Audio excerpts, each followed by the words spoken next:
This is an ABP Life podcast.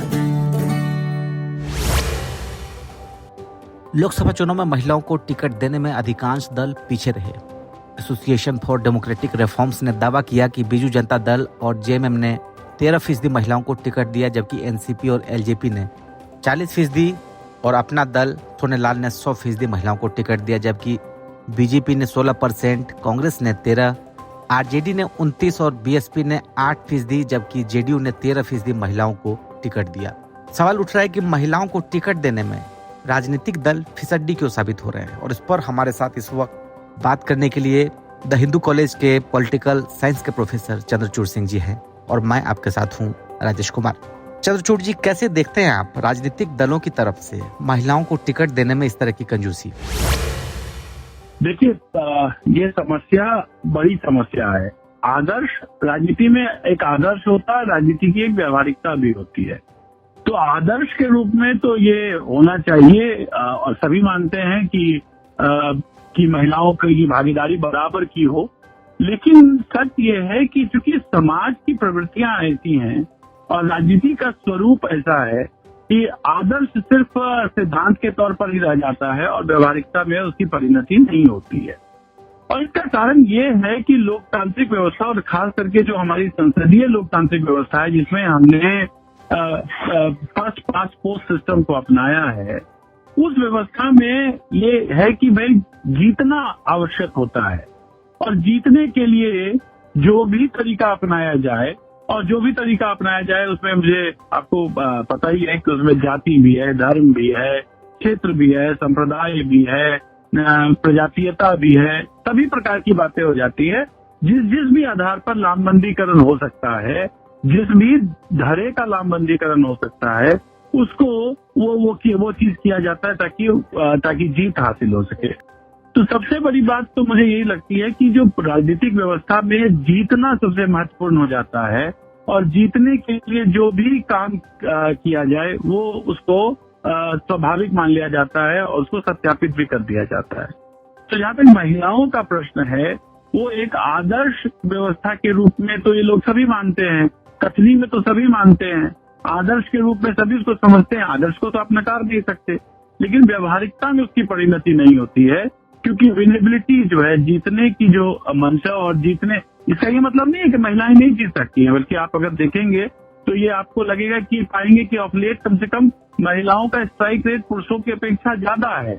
लेकिन राजनीति जो है वो कहीं ना कहीं प्रतिष्ठात्मक शुरू से रही है, अवधारणा ही प्रतिष्ठात्मक रही है, और इसलिए समाज की इस प्रवृत्ति का वो द्योतक है। और इसीलिए राजनीतिक दल सिद्धांत में और अपनी बातें मैनिफेस्टो में लिखते समय तो सारी बातें कर लेते हैं, लेकिन व्यवहारिकता में उसको नहीं अपना पाते हैं। जी, ह्यूमन रिजर्वेशन कानून जो है अभी इम्प्लीमेंट होने के बाद लागू तो नहीं हुआ, लेकिन एक ये लग रहा था कि अब क्योंकि इम्प्लीमेंटेशन के बाद कहीं न कहीं राजनीतिक दल उस तरफ आगे बढ़ेंगे, वो कहीं पीछे नहीं रहते दूर तक। नहीं, वो 16% और कांग्रेस वही मैं कह रहा हूँ ना कि देखिए, जो राजनीति है ना, हमारी संसदीय राजनीतिक व्यवस्था जो है वो इतनी प्रतिस्पर्धी हो गई है और इतनी पुरुष केंद्रित है कि मतलब उस चीज को व्यवहारिकता में लाना मुश्किल है। हालांकि भारतीय जनता पार्टी ने बेशक प्रतिशत के हिसाब से उतनी सीटें नहीं दी होंगी, लेकिन आप देखेंगे कि जो व्यवस्था है, खास करके जो हमारी जो भारतीय जनता पार्टी का जो मंत्रिपरिषद है, उसमें महिलाओं को प्रतिनिधित्व मिला है और मुख्य प्रतिनिधित्व मिला है। लेकिन हाँ, ये मैं बात आपसे सहमत हूँ कि ऐसा नहीं हो पाता है, और इसमें मुझे लगता है कि व्यवहारिकता के भी क्या कहें, मुझे लगता है कि मजबूरियां कुछ ऐसी हैं जिसमें कि ये नहीं हो पाता, लेकिन ये होना चाहिए। और ये धीरे धीरे अब मुझे लगता है कि वो माइंडसेट जो है वो बदलेगा और खास करके अगले लोकसभा में अगर ये हो गया, तो नियम बन ही गया है, कानून बन ही गया है, तो मुझे लगता है परिसीमन के बाद जब व्यवस्था लागू होगी तो शायद हमारे यहाँ तो क्या है ना, टॉप डाउन व्यवस्था बेहतर चलती है। तो अगर ऊपर से ही इसको अधिरोपित किया जा रहा है जैसा किया जा रहा है, और क्योंकि नीचे से तृणमूल स्तर से तो ये ऊपर आ नहीं पाया, तो मुझे लगता है कि ऊपर से जब अधिरोपण हो पाए, जैसे पंचायती व्यवस्था को आप देखिए, तो पंचायती व्यवस्था जब तक वो नीति निर्देशक तत्व के रूप में था, जब तक अपेक्षित था, तो अपेक्षित होने से ही तो नहीं हो जाता। लेकिन जब उस पर संशोधन ला दिया गया और उसको एक संवैधानिक दर्जा दे दिया गया, तो आज आप देखिए कि पंचायतें जो है ज्यादा स्वस्थ हुई हैं, पंचायतों में कार्य बेहतर हो रहा है और वहां पर महिलाओं का भी प्रतिनिधित्व बढ़ा है। उस प्रतिनिधित्व के कारण संसद में भी आप देखेंगे कि महिलाओं का प्रतिनिधित्व पहले बेहतर हुआ है पहले की अपेक्षा।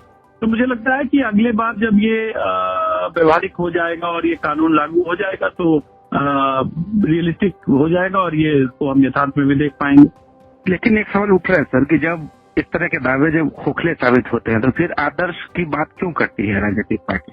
देखिए, राजनीतिक दलों के पास राजनीतिक दल जब लोगों से संवाद करने जाते हैं, लोगों को अपनी बात बताते हैं, तो वो जाहिर तौर पर ये एक इस प्रकार का प्रारूप तैयार करके ले जाते हैं कि जो लोगों को आकर्षित करे, जो लोगों को लुभाए। हाँ, कहीं ना कहीं वोट के लिए जब तक लोग आकर्षित नहीं होंगे, तो राजनीतिक दल के प्रति आकर्षित नहीं होंगे, तो फिर राजनीतिक दल सत्ता में आएगी कैसे? तो जाहिर तौर पर लामबंदी के लिए, मोबिलाइज करने के लिए राजनीतिक दल इस प्रकार की बातें करते हैं। लेकिन जब सवाल ये भी तो है कि राजनीतिक दल तो वही करते हैं ना जो जनता चाहती है। ये भी तो एक सत्य है ना। तो इसलिए ये विरोधाभास दिख रहा है, पर धीरे धीरे ये विरोधाभास पहले की अपेक्षा काफी दूर हुआ है और आगे भी ठीक हो जाएगा। पहले की राजनीति में जिस तरह के महिलाओं को लेकर था और अब जो है, क्या कुछ बदलाव देख रहे हैं आप उसमें? महिलाएं बहुत सशक्त हो गई हैं, बहुत एम्पावर हुई हैं पहले की अपेक्षा। अभी बहुत लंबा रास्ता तय करना है, लेकिन आज आप देखेंगे कि महिलाएं सभी विभाग में, सभी प्रकार के क्षेत्र में अच्छा कार्य कर रही हैं। चाहे उसको राजनीति भी छोड़ दीजिए, उसके अलावा भी अगर आप देखें तो सशस्त्र सेना हो या पैरामिलिट्री हो या एकेडमिक्स हो या मेडिसिन हो या अभियांत्रिकी हो, शायद ही समाज का कोई एक ऐसा क्षेत्र, पेशेवर क्षेत्र है। महिलाएं कृषक तो हमेशा पहले से बेहतर रही हैं पुरुषों की अपेक्षा। तो महिलाओं में दक्षता की कोई कमी नहीं है। ये तो हमारा जो एक प्रवृत्ति है, एक हमारा जो पितृसत्तात्मक सोच है, जिस कारण से राजनीति को भी पितृसत्तात्मक, राजनीति भी, पॉलिटिक्स भी पुल्लिंग में देखा जाता है। इसलिए एक सोच रही है, वर्षों पुरानी सोच है। समाज की सोच को बदलने में समय लगता है। भारत फिर भी एक ऐसा देश है जहां पिछले 60-70 वर्षों में ही इस प्रकार एक सजगता आई है। लेकिन कई देशों में जो बड़े मुल्क हैं और जो मतलब लोकतंत्र के लिए मानक माने जाते हैं, आप देखिए 1688 में इंग्लैंड में क्रांति हुई, जिसको हम कहते हैं संसदीय क्रांति भी कहते हैं, गौरवशाली क्रांति भी कहते हैं, ग्लोरियस रेवोल्यूशन भी कहते हैं, जिससे लोकतांत्रिक परंपरा की नींव पड़ी। लेकिन इंग्लैंड में महिलाओं को जहां तक मताधिकार देने की बात है, प्रतिनिधित्व छोड़ दीजिए, मताधिकार जाके 20वीं सदी में मिला। यही हाल कमोबेश अमेरिका का भी है। तो उस हिसाब से अगर हम देखें, उस तुलना से देखें, तो भारत में तो प्रगति महिलाओं के लिए बहुत कम समय में और बहुत ज्यादा हुई है। और अब जब ये कानून बन गया है तो पूरी उम्मीद है कि आने वाले अगला जो लोकसभा होगा उसमें आधा, कम से कम हम मान के चल रहे हैं कि महिलाओं का प्रतिनिधित्व होगा। जी, एक आखिरी सवाल और कि भले ही राजनीतिक दलों ने उस तरह से नुमाइंदगी के तौर पर टिकट ना दिए हो, लेकिन अब तक जो 6 चरण की वोटिंग हुई है उसमें महिलाओं ने पुरुषों को पीछे छोड़ दिया वोटिंग में, तो इसकी क्या वजह देख रहे हैं? वो इसलिए क्योंकि महिलाएं जो होती हैं ना, वो बहुत ज्यादा महिलाओं की जो वोटिंग होती है और महिलाएं जो वोट करती हैं उसमें निष्ठा बहुत होता है। जिस भी पार्टी के साथ हो, जिस भी सोच के साथ हो, महिलाएं निष्ठा पूर्वक वोट करती हैं और महिलाएं बहुत डिटरमाइंड होके वोट करती हैं। एक दूसरा, महिलाएं जो है बहुत ज्यादा डिविसिव टेंडेंसीज पर वोट नहीं करती हैं। महिलाएं नेतृत्व, सक्षमता और जो भरोसा उनका होता है उस पर वोट करती हैं। तो इसलिए महिलाओं में, और खास करके आप देखेंगे भारतीय जनता पार्टी की तरफ, अभी तक अब अगला क्या रिजल्ट होगा ये तो पता चलेगा, लेकिन महिलाओं की जो प्रवृत्ति है वो प्रूवन जो नेतृत्व है, जिसकी साख स्थापित हो चुकी है, उसकी तरफ वोट करने की प्रवृत्ति ज्यादा होती है। और महिलाओं को लगता है कि उनकी आवाज मायने रखती है और महिलाएं इस चीज को स्थापित करना चाहते हैं कि उनकी भी आवाज है और उस आवाज का भी और उनकी राय का भी मायना है। मुझे लगता है ये एक कारण है जो महिलाओं को स्वतंत्र होने के लिए और स्वतंत्र रूप से मतदान करने के लिए और मुझे लगता है इंथुजियास्टिक होकर मतदान करने के लिए प्रेरित करता है। तो इसलिए महिलाओं का मत प्रतिशत पुरुषों की अपेक्षा ज्यादा होता है। एबीपी लाइव पॉडकास्ट के साथ बातचीत करने के लिए चंद्रचूड़ जी बहुत शुक्रिया आपका। धन्यवाद धन्यवाद। This is an ABP Live podcast.